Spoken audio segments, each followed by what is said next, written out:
Good day everyone. In this report, I will be going to discuss what is a committee report. In my discussion, I will explain the following: approval of the report, presentation of the report, how the report should be presented, and who are the people involved in the presentation of the report. And there is consideration of the report, what are the things that should be considered, and what are the rules that govern in the disposition of a report. Adoption of the report, and I will also introduce to you what is a constitution and its importance to an organization.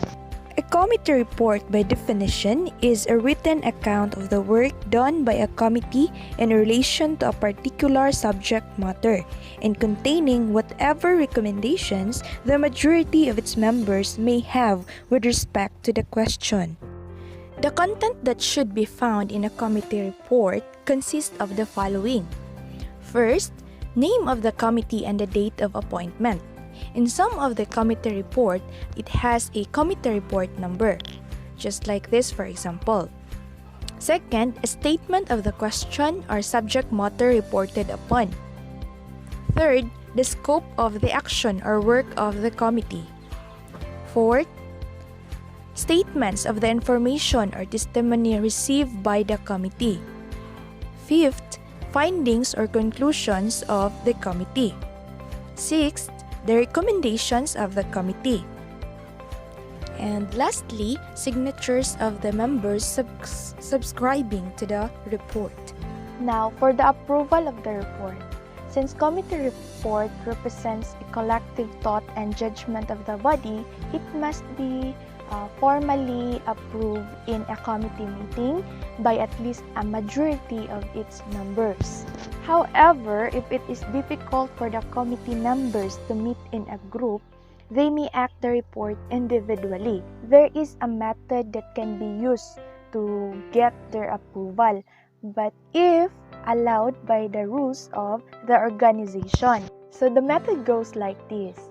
The report may be prepared by the committee chairman, and then the copies will be sent to among each members, the committee members, and then concord with their signatures, and then sent back to the chairman for authentication. Now, a member may withdraw his approval of the report anytime before its presentation to the assembly. Now, for the committee member who disagree with the majority opinion may manifest his dissent in a separate report, which may likewise be submitted to the assembly. Now, let's proceed to the presentation of the report. A committee report may be read by the reporting committee chairman or a committee member or a secretary. It is suggested that only the summaries, conclusions, and recommendations must be read in presenting a report, that is to save time.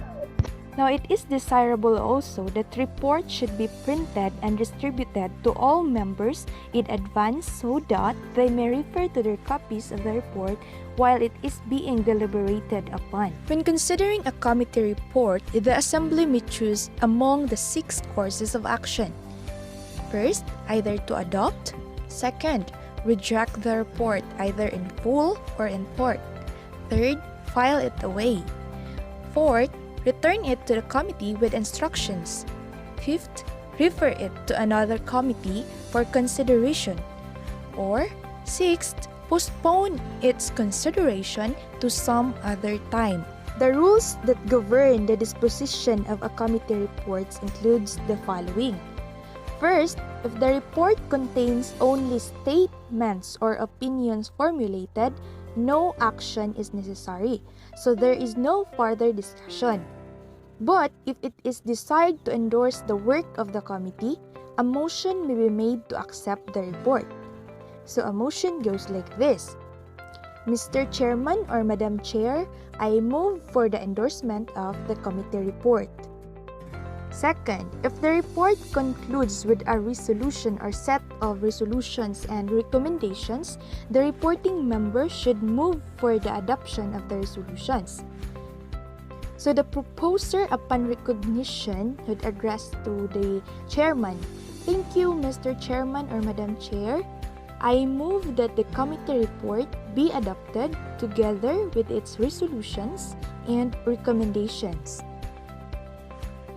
Now, let us remember that in a committee report or in a presentation of committee report, there is no second motion needed. And in that cases, it is the task of the chairman or the presiding officer to go for further deliberations about the proposed motion. And if there is no discussions or amendments or objections, so the motions will be carried. Third, if it is a financial report, the chair refers it to the auditor or an auditing committee to verify the accuracy of the figures. The duty of the auditor or the auditing committee to submit a report on its findings for the approval of the assembly. Fourth, if the committee reports back to the assembly a resolution and the committee recommends for the adoption, the proposer may address the presiding officer or the chairman upon recognition, stated that I move for the adoption of the resolution. Now, if the recommendation is against the adoption of the resolution or any amendment to it, the proposer may address to the chairman upon recognition. I move to amend the resolution by eliminating the word exclusive. So, assuming that there is a resolution that has the word exclusive, so the amendment is to eliminate the word exclusive. Now, if the recommendation is to postpone consideration of the resolution, now the question is for postponement.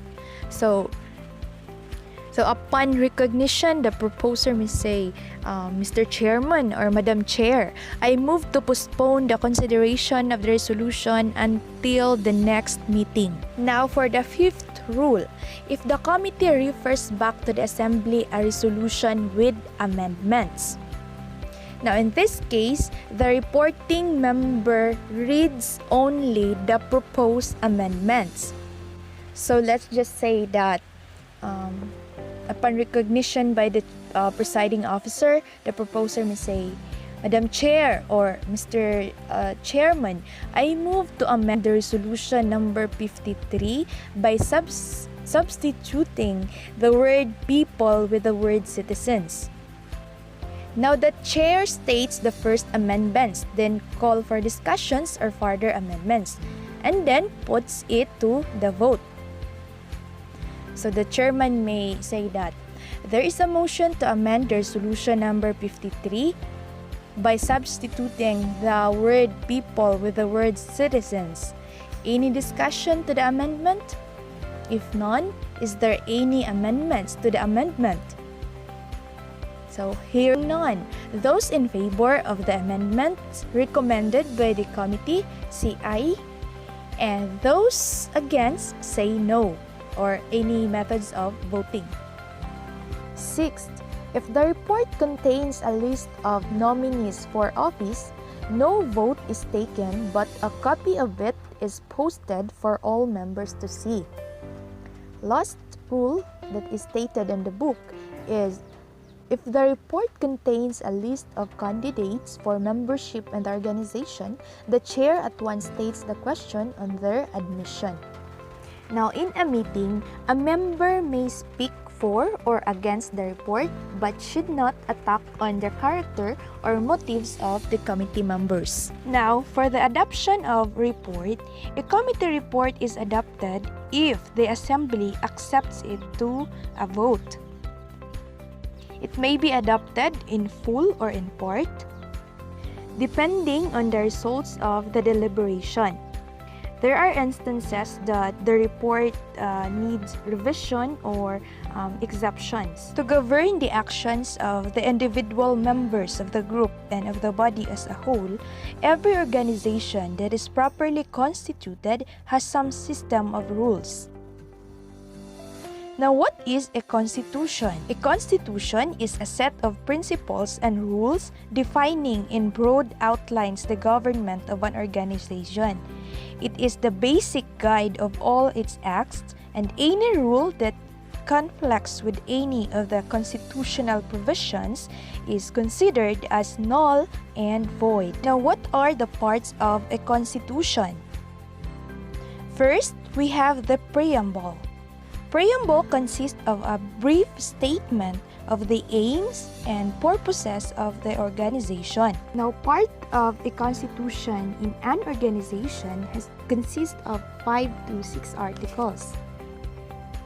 In Article 1 states the name of the organization and usually the location of its headquarters or office.